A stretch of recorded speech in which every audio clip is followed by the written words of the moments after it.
Pasca terjadinya banjir Rabu 10 September di Bali menyebabkan banyak warga yang diungsikan ke beberapa lokasi. Untuk itu, warga masih mengungsi diharapkan waspadai terhadap penyakit.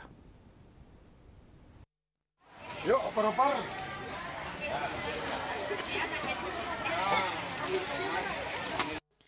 Pasca terjadinya banjir di Jalan Sulawesi dan sekitarnya serta di beberapa wilayah lainnya di Bali menyebabkan banyak warga kehilangan rumah tinggalnya. Warga yang rumahnya rusak akibat diterjang banjir telah dibawa ke pengungsian. Untuk itu ada beberapa penyakit yang mesti diwaspadai seperti Leptospira. Sampai saat ini tim medis FKIK Unwar menyatakan belum ada laporan penyakit yang menyerang di pengungsian.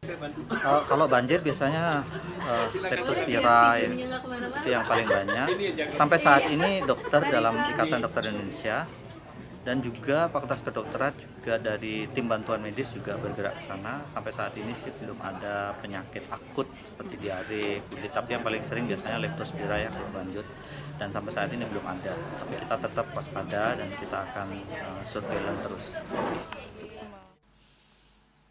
Namun demikian, ia berharap masyarakat tetap waspada terhadap penyakit. Desa Aryani, Bali TV.